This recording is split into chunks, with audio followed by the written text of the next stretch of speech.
Cenjene gledalke, spoštovani gledalci, prijeten in prijazen pozdrav z nove oddaje Klepetalnica, kjer gostimo zanimive ljudi, zanimiva društva, združenje in tako naprej. Seveda vse v interesu, da ste nekoliko bolj seznanjeni, informirani o teh, ki prihajajo v našo družbo. Danes je z nami gospa Nataša Posel, sicer direktorica slovenske izpostave Amnesty International.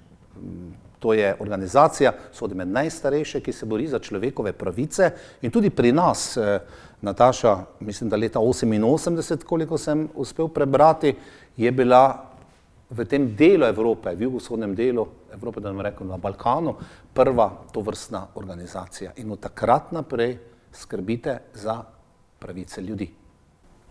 Lepo pozdravljeni in najlepša hvala za vabilo. Ja, tako je. V Sloveniji obstajamo od leta 1988, kot ste rekli, je bila takrat ustanovljena prva lokalna skupina Amnesty International v tem delu Evrope, v tem bivšem vzhodnem bloku. Ustanovila jo je Suzana Deva, ki je bila takrat stara šele 16 let in od te prve skupine se jih je potem vzpostavilo kar nekaj po Sloveniji, ustanovila se je pisarna v Ljubljani in potem smo bili še kar nekaj let tudi prva priznana sekcija, ker to je pri nas izraz za strukturo, ki je do te mere močna, da pravzaprav dela vse te glavne funkcije, ki jih mora Amnesty v vsaki državi, da mu je priznan status sekcije, torej da dela s člani, z mediji, da ima vzpostavljene odnose zagovorništva z vlado, da ima vse te glavne aktivnosti, ki jih Amnesty dela v vsaki državi, kjer obstaja. Začelo se je pravzaprav v Združenem kraljestvu, v Londonu. Menda nek pravnik je leta 1961 že to ustanovil z enim določenim namenom, brško ne, namen, cilji, ki so še danes aktualni ali pa še bolj kot nekoč v seveda smislu zaščite preprostega navadnega človeka. Tako je, ta odvetnik je bil Peter Benenson, ki je v enem časopisnem članku v Observerju prebral novico o tem, da sta bili dve portugalski študentki obsojeni na zaporno kazen zgolj zaradi tega, ker sta nazdravili svobodi. In on je nekaj tednov tuhtal, kako v bistvu nasloviti ta problem, da so po svetu zaprti ljudje zgolj zaradi njihovega mnenja, političnega prepričanja, svojih okoliščin, brez da bi zagovarjali ali uporabljali nasilje, in je potem čez nekaj tednov sprožil kampanjo za oprostitev, za amnestijo, torej Amnesty. Objavil je članek Pozabljeni zaporniki, v katerem je opozoril na to takrat zelo široko razpredeno stanje, ko so diktatorski režimi ali represivni režimi množično zapirali posameznike, torej brez da bi uporabljali ali zagovarjali nasilje, zgolj zaradi svojega mnenja. In on je že takrat predlagal, zahteval je izpustitev teh zapornikov in predlagal, da se aktivisti, da se ljudje po svetu zavzamejo, da takrat smo govorili o tem, da so posvojili primere in pisali za različne primere po svetu. On je že takrat predlagal, da posvojijo primere iz različnih delov sveta, torej iz različnih držav, da se ne bi, je imela že Amnesty takrat to držo, da ne delamo samo za ali zahodne države ali vzhodne, torej da imamo neko politično nevtralno vlogo, bi rekla, ki je nevtralna v tem, da se nikoli ne zavzamemo proti ali za kakšen režim, ampak vedno delamo samo za človekove pravice, ki pa so seveda naloga države, da jih uresničujejo.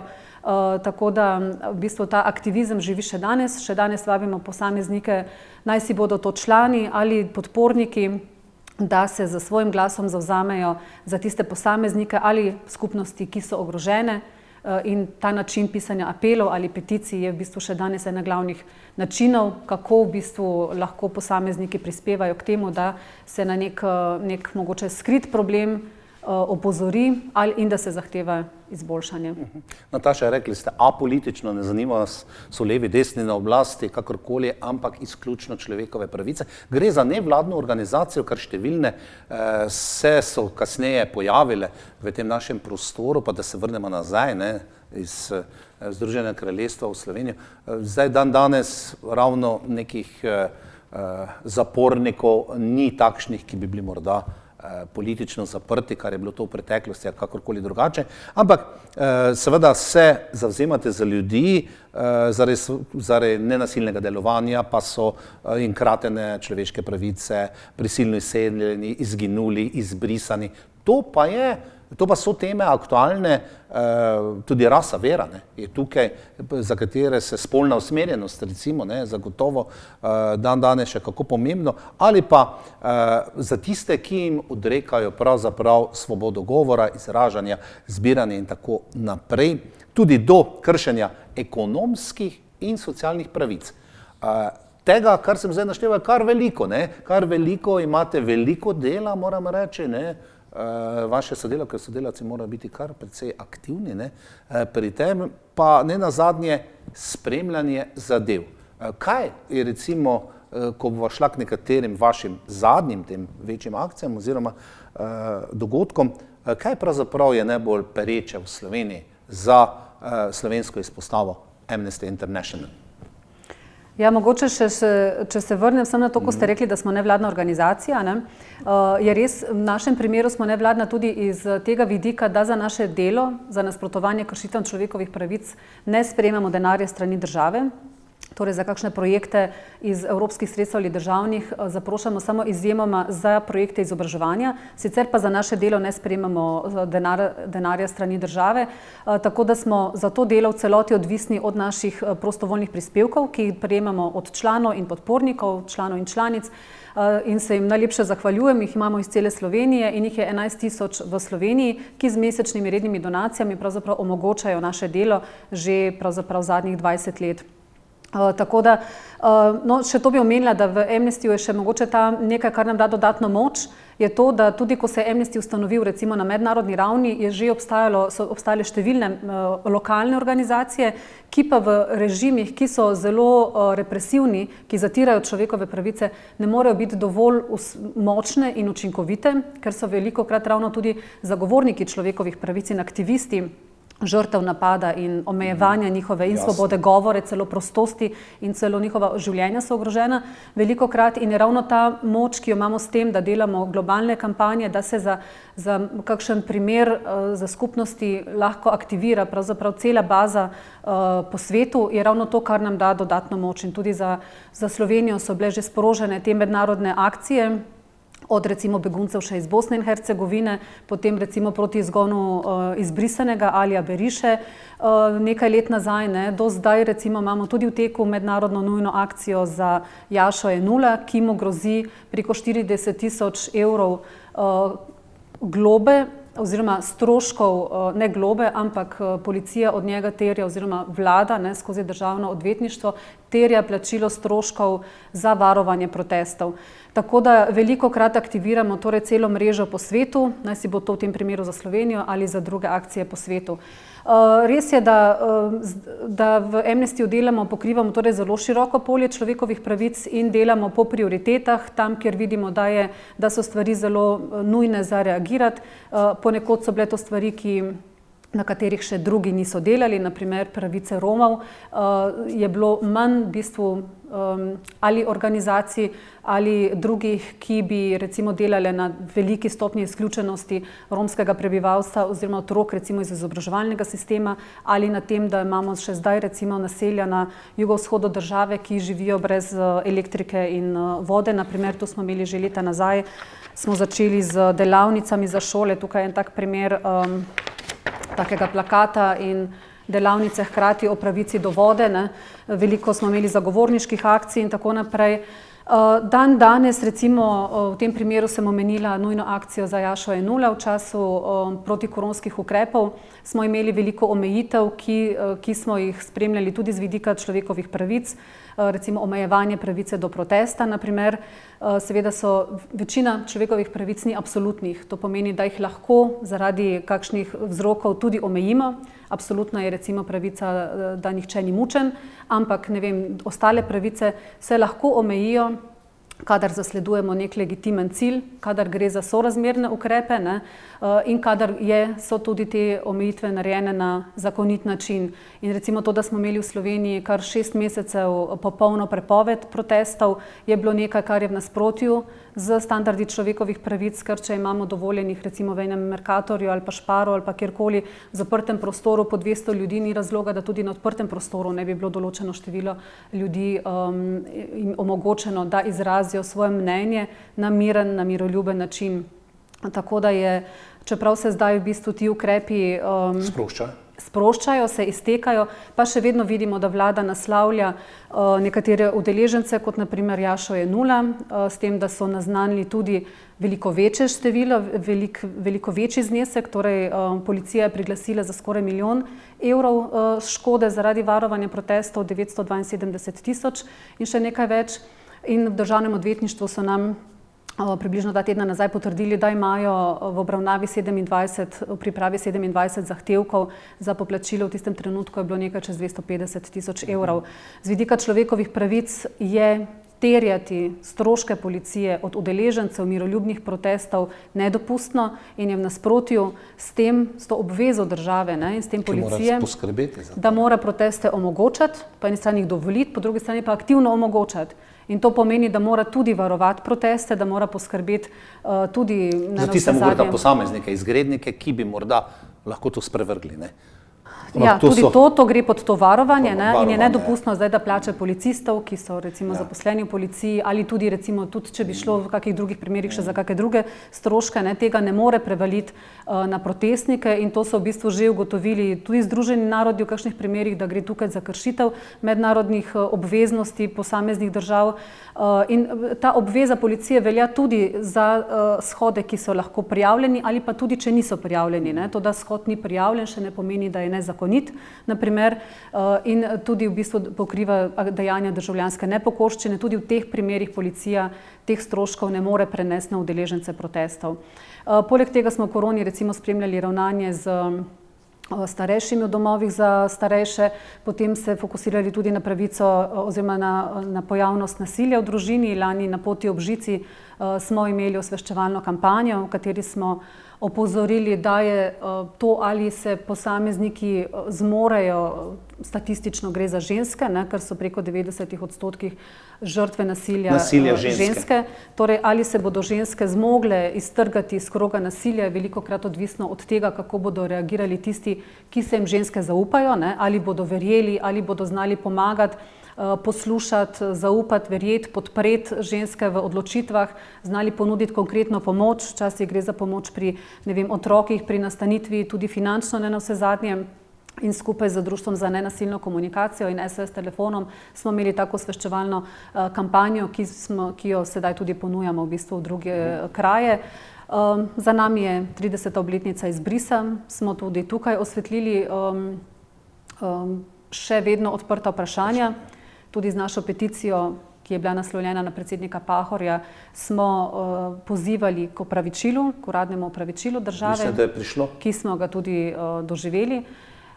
In to opravičilo je bil pravzaprav edini ukrep, ki so ga bili deležni prav vsi izbrisani, ki je naslovil vse izbrisane, kajti v bistvu ostalih ukrepov, recimo status je lahko povrnilo, status stalnega prebivalca, ki je bil z izbrisom odvzet, si je lahko povrnilo samo polovica izbrisanih in tudi do odškodnine je bilo upravičeno samo ta polovica izbrisanih, ki si je status že uredila. Tudi te odškodnine so bile zelo mizerne, 50 evrov na mesec izbrisa nikakor ni povrnilo ta leta delovne dobe, izgubljene priložnosti za izobraževanje, za zaposlitve.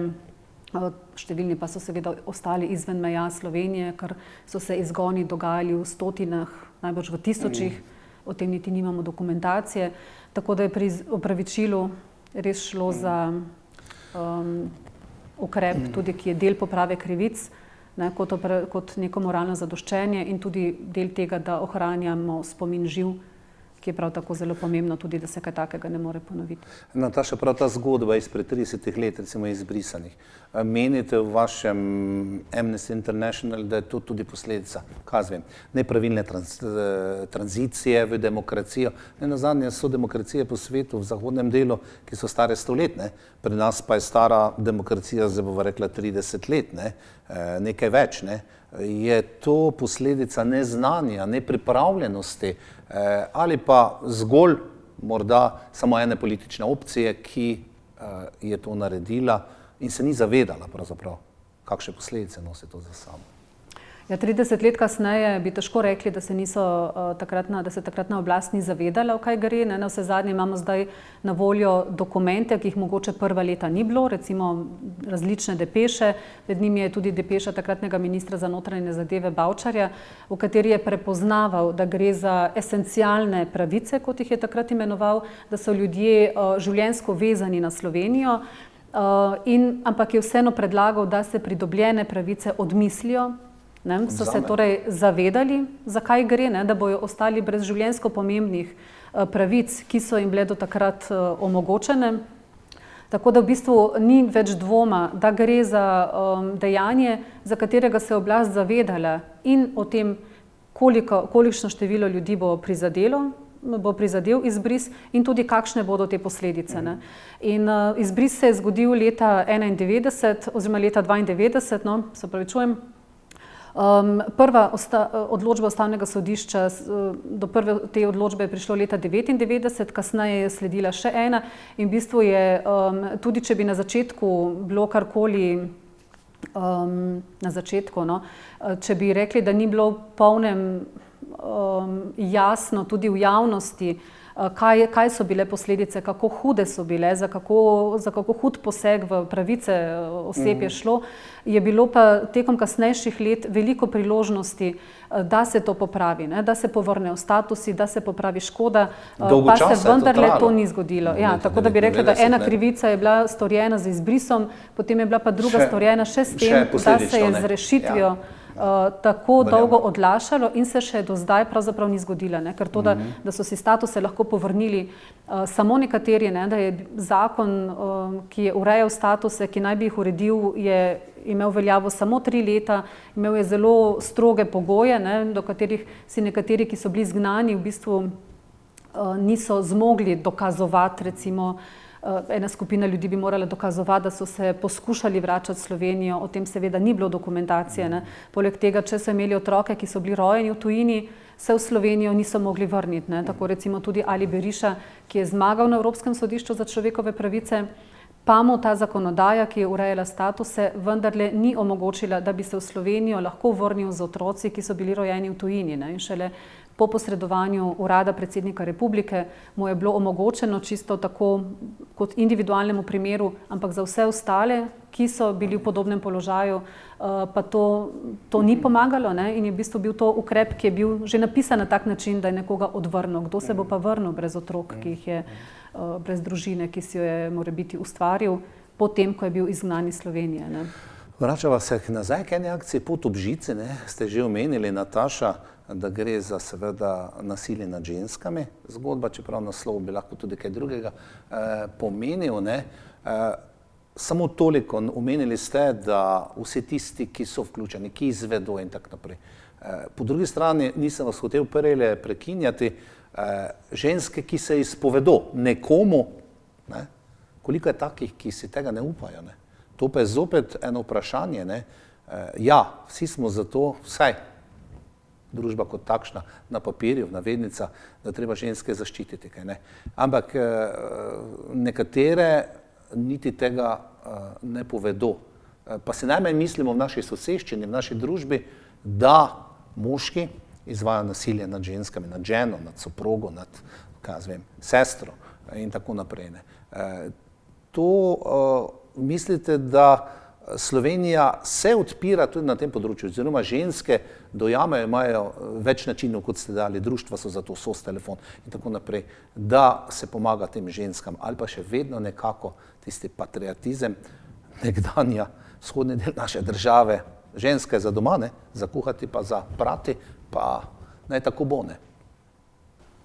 Ja, jaz mislim, da imamo v Sloveniji mrežo nevladnih organizacij, imamo telefonske številke, imamo točke, kamor se lahko ženske obrnejo. Še vedno pa vidimo tudi ne na vse zadnje potem, koliko podatkov je še vedno tudi o umorih žensk, torej kako daleč stvari eskalirajo, da si ženske, oziroma da se ti krogi nasilja pravzaprav ne prekinejo pravočasno, ko je še možno poiskati.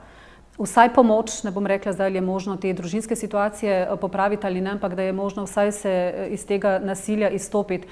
Zdaj tukaj še vedno najbrž je potrebno očitno veliko časa, da bomo ženske okrepljene in da bomo tudi v bistvu opolnomočeni in informirani tisti, ki se nam morda ženske lahko zaupajo, da bomo znali tudi mi pravilno odreagirati, torej da ne bomo odreagirali z nezaupanjem, za neko nejevero, pa saj ni tako hudo, pa saj vsaka družina ima težave, recimo, ne? Ali da ne bomo znali v bistvu ponuditi pravega načina pomoči, ki bi ženskam dejansko pomagal, da se za to odločijo. Tako da jaz mislim, da tukaj je seveda potrebno in neka moč v ženskah, da si upajo poiskati pomoč in da jo tam, kjer jo iščejo, tudi dejansko potrebujejo. Ne? Ker manjši del žensk gre najprej na institucionalno pomoč. Najprej se seveda zaupamo ljudem, ki jih poznamo, naj si bo to družina ali prijatelji, prijateljice, ne? In zato s to našo akcijo smo poskušali vplivati na ta del, ne? Ker ko se zaupajo strokovnjakom, se tam lahko zanesemo, da bojo tam znali pomagati. Ne? Ampak najprej pa še nekaj teh stopničk, kjer je pa zelo odvisno, ne? Ali bomo žensko opogumili, ali jo bomo pa z našim načinom reagiranja v bistvu pustili še nekako na cedilu in v tem trpljenju.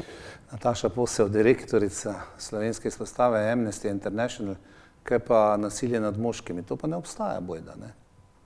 Zdaj, statistično, ne, mi smo po podatkih tako nevladnih organizacij kot tudi policije, gre v veliki večini primerov za nasilje, ki ga doživljajo ženske, tako da najbrž obstaja oziroma so primeri tudi obratni, ampak statistično še vedno. Bolj hipotetično vprašanje, ne. Rekli ste financiranje, tudi tu bova še nekaj dorekla, gre samo zgolj za izobraževalne programe. Imate, pišem za pravice, tudi še so vaše akcije in pa noč knjige.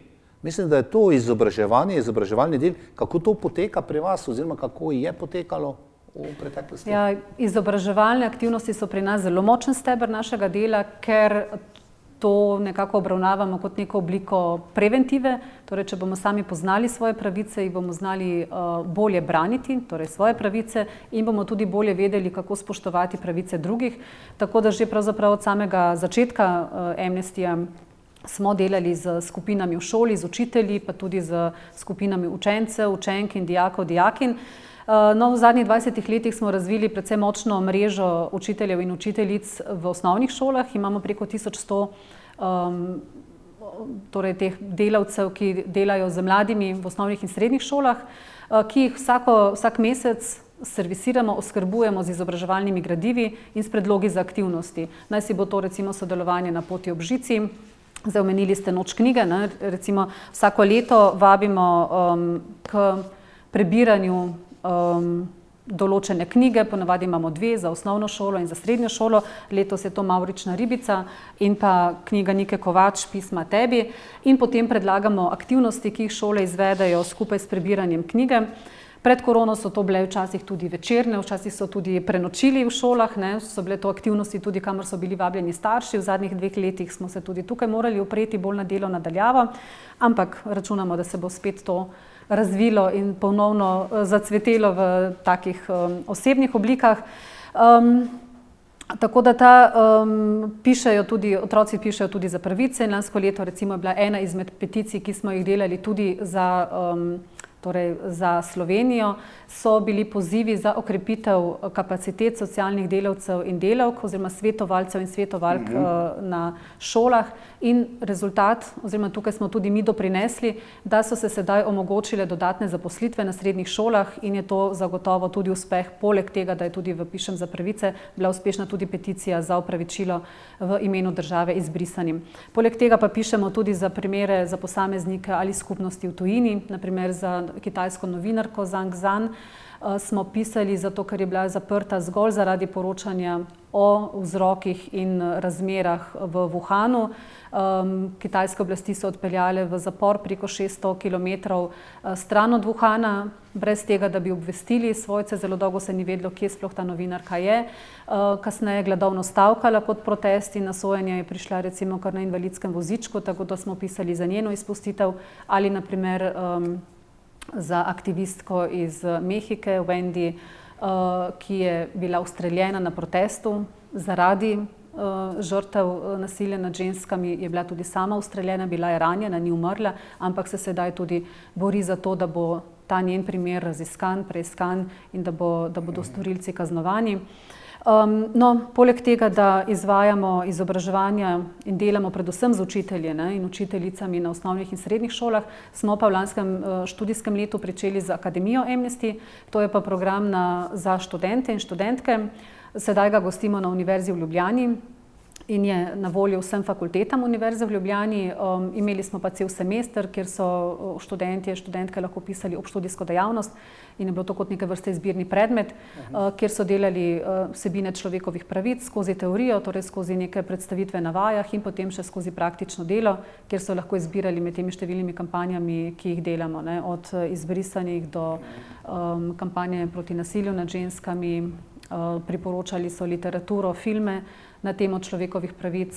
Ena študentka pa je bila tudi članica žirije Amnesty International, kjer izbiramo najboljši film na temo človekovih pravic na festivalu dokumentarnega filma, ki je ravno za nami. Čestitke za vse te stvari. V Sloveniji je bolj manj, predvidevam, kršenje pravic ljudi na področju rasne nestrpnosti oziroma rasizma in pa tudi, se mi zdi, tudi verske neke nestrpnosti ni oziroma kratenja človekovih pravic. Se motim? Ja, mogoče smo res rasno, kako zdaj raso imenujemo, jaz trdim, da ras ni, imamo pa recimo etnične skupnosti, tako da... Se pojavljajo tu kršenje človekovih pravic? Bolj malo, verjetno. Že če bi recimo Rome, če jih obravnavamo kot etnično skupnost, tukaj zagotovo lahko vidimo diskriminacijo, ki ima osnovo v njihovi zgolj identiteti in ki sega desetletja nazaj in ki jo mogoče kot prebivalci, mislim kot državljani, mogoče tudi nismo zaznavali kot neke vrste diskriminacijo, ampak v bistvu to je. Gre za imeli smo segregacijo v osnovnošolskem izobraževanju še v času osemletke, kjer je bilo dopuščeno, da so romske otroke imeli v posebnih razredih, recimo in to tudi naprimer v Leskovcu je bila to lesena braka, poleg zidane osnovne šole. Zdaj tega več ni v 9 letkah v tem izobraževanju, imamo pa še vedno geografsko segregacijo, kjer so romska naselja brez dostopa do javne infrastrukture, od vode, elektrike, tudi avtobusov, recimo avtobusnih povezav ni, kar vse zelo težkoča življenje prebivalcev tam, od dostopa do zdravnikov, do šole, recimo, in ima zelo hude posledice za njihova življenja. Tam so še vedno slabe bivanjske razmere v nekaterih naseljih, ki se spet ta krog izključenosti v bistvu napajajo. Seveda, če nekdo nima ustreznih bivanjskih razmer, če nima elektrike, vemo, da večina šolskega leta pride otroci iz šole, je že skoraj tema, je težko delati nalogo, tudi če jih zebe, seveda nimajo zaposlitvenih možnosti, tudi življenjska doba romske populacije v Sloveniji je kar 20 let krajša kot pri ostalih prebivalcev, tako da vidimo, da tukaj v bistvu so posledice takega življenja zelo hude in po tolikih desetletjih, ko živimo torej v isti državi, temu ne moremo reči drugače kot diskriminacija. In gre tukaj za institucionalno diskriminacijo in za neko zatiskanje oči, da če se ne bo nič popravilo, se bodo stvari rešile, ki se zagotovo ne bodo. Nataša, ne moremo mimo aktualne teme, ki pa bo tudi vašo organizacijo verjetno zaznamovala, gre za vojno v Ukrajini. Vsaka vojna seveda krati človekove pravice do doma, do ne vem česa. Kopica beguncev je na poti v zahodni del Evrope tudi pri nas se ustavila. Veliko dela za sodelavke, sodelavce, tudi nenazadnje pa iskanje stvari, ki so še nam morda javnosti sedaj deloma zakrite. Ja, vsaka vojna je izjemno huda tragedija na čisto človeški ravni. In kot ste rekli, soočamo se z ogromnim številom razseljenih ljudi, velikim številom razseljenih znotraj države in seveda jih je že preko 4 milijone poiskalo varnost in zatočišče izven meja Ukrajine. To je ena ta dimenzija in tukaj seveda v poskušanju ustaviti. Tukaj imamo seveda nevladne organizacije in svetovna javnost, seveda omejene možnosti. V Amnestyju imamo odprto peticijo, kjer lahko ljudje izrazijo solidarnost in tudi zahtevo potem, da se vojna konča. Kaj več pa dosti ne?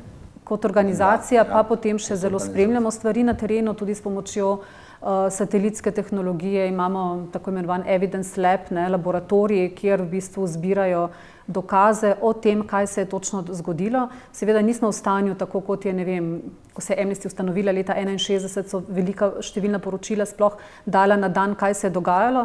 Danes seveda je veliko poročanja o tem, kaj se v Ukrajini dogaja, kje se bombardira, kaj točno se dogaja, pa vendarle Amnesty verificira podatke o tem, tudi navzkrižno skozi tako satelitske posnetke, skozi fotografije od orožja do konkretnih podatkov, kakšno orožje je bilo uporabljeno, kje, kakšne so bile posledice, in gre v bistvu za zbiranje dokazov, ki bodo lahko predloženi tudi v poskusih, da se bo doseglo tudi kaznovanost storilcev, torej dokazovanje odgovornosti storilcev, in tukaj je zelo pomembno, da so vsi dokazi tudi zbrani. Od posledic, torej od tega, kaj se napada, kajti naslavljanje oziroma napadanje civilnih ciljev nasprotuje vojnemu pravu, je nezakonito, tudi uporaba orožja, ki nediskriminatorno, torej neselektivno je odvržena in lahko zadane tudi civiliste, kot so recimo kasetne bombe, ki so prepovedane po mednarodnem pravu. Torej to je tudi nedopustno in za procese na mednarodnih sodiščih je pomembno, da so tudi ti dokazi zbrani sistematično in v taki obliki, da so lahko uporabljeni kot dokazi torej v teh procesih, katerih namen bo, da se obsodi storilce. Da ne bomo govorila o najhujši stvari, recimo o genocidu nad prebivalstvom ali pa nad določenim delom prebivalstva.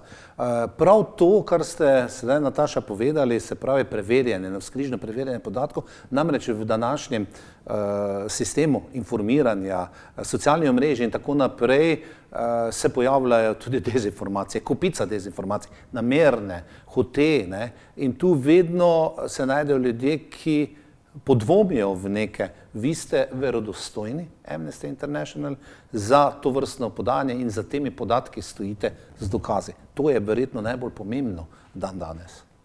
Tako je, vse naše podatke preverjamo navzkrižno, torej nikoli nimamo samo enega vira. Tudi v Ukrajini, če imamo posnetke, recimo kasetnih bomb, lokacij, jih še vedno preverimo na dva načina, preko drugih virov, tudi z očividci.